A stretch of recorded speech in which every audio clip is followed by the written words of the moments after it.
Welcome to another exercise in a workbook statistics. This time I'm talking about an exercise focusing on testing for stochastic independence. So let's have a look at the exercise. Here we have a beverage retailer collects data on his customers. In particular, he registers whether they buy alcoholic or non-alcoholic beverages and at which time the beverages are bought. He summarized the data in the table below. So we get this result here, and we see we have two different types of beverages and we have two different time slots. So 2 times 2 contingency table. Our task now, use a suitable test and a margin of error of 5% to check whether a relation exists between the time and the type of beverage bought. Well, that looks like the classical chi-squared test to be performed. And that's what we're actually going to do. So in the first step, I'm going to copy the contingency table from the exercise, and I'm going to add a column and a row for the marginal frequencies. Marginal frequencies, this simply means that I'm going to add up all the values in the two columns. That's what I did here, and in all of the two rows. Then I see if I add those two up, I get to 130. That's exactly the same as if I'm going to add up those two. And I did calculate the marginal frequencies because those ones we're going to need in the next step to calculate the expected frequencies. So for the expected frequencies, we can use this formula. Well, this looks a bit strange at first glance. So I'm just going to copy the table from before, but I'm leaving this part, the part here in the middle, at first blank, and there I'm going to use this formula. Well, here we already have the results, but how do they result? Well, for each entry, take this one here, I'm going to take the marginal frequency of the row and the marginal frequency of the column, and I'm going to multiply them. That's the two parts up here. Then I'm going to divide the result by the overall number of observations. That's this one. And I'm doing this for all of the 4 entries in the table. So here I have 80 for the row, 83 for the column, divided by 130. If I do this for all entries, I get my expected frequencies. The important thing here, if I were to add up the expected frequencies again, either column or row wise, I will get the same marginal frequencies as before. So that's a way to check whether I actually did this correctly.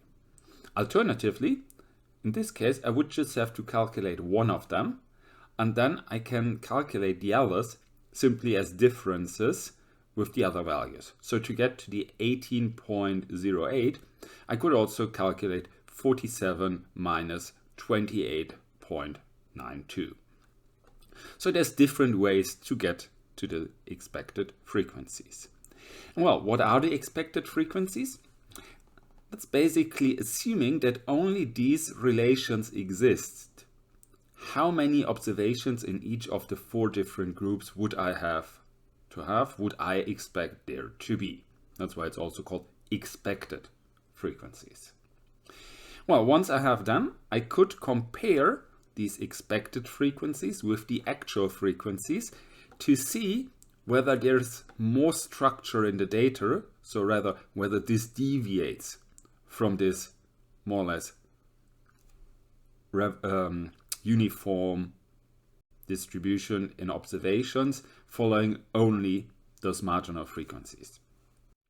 So if I say I compare actual and expected frequencies, here I have as an overview the actual and the expected ones. What I'm going to do is I'm going to use the chi-squared formula. So for each entry, I'm going to calculate this part here. The two sums simply means I'm going to calculate this for each entry and then I'm going to sum up all the results. So for the first one, I'm going to take the expected frequency, subtract the actual frequency, take this to the power of 2 and divide this by the expected frequency. That's the same we just written here. Expected frequency minus actual divided by expected frequency. And I'm going to do this for all the entries. So that's the one up here. Expected frequency minus actual frequency to the power of 2 divided by expected frequency. Here, that's this one here. Expected frequency minus actual divided by expected frequency. Those two I can find in the fourth and final one. So you could write it down in this fashion as I did in this case, or you could just copy this table once more and simply do the calculation in each of these fields for itself. This is one way if you directly want to write this down and then make the calculation easier. This, as in filling in the contingency table another time, might help you keep the overview if you work with larger contingency tables. In either case, if I have 4 fields here, I need to have 4 terms for the chi-squared statistic.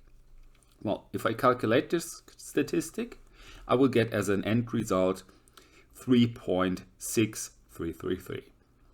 That's then my test statistic. That's the statistic I'm going to compare with the reference one. So in the next step, I also need the reference statistic. For the chi-squared test, for the independence test, I'm going to need the chi-squared statistic of the following type. That's I minus 1 times j minus 1. I is the number of rows, j is the number of columns. So here I have 2 rows, 2 columns. So I have 1 times 1 is 1. Then I have 1 minus alpha. Alpha is the margin of error, the accepted margin of error, which here is 5%. So I have 1 minus 0.05, giving me 0.95. And if I look up this value, chi-squared 1, 0.95 in the table, I will find there a value of 3.8415. So that's the value I have to compare the test statistic to. That's actually what I'm doing in the test decision. I'm comparing test and reference statistic. And here I can see, even though it's only a slight difference, the test statistic is smaller than the reference statistic. Whenever this is the case, I cannot reject H0. I have to accept H0 as the valid hypothesis. This means there is no significant relation between the time of day and the type of beverage bought. And well, that's then everything there is. This answers the task of the exercise. I hope you enjoyed it.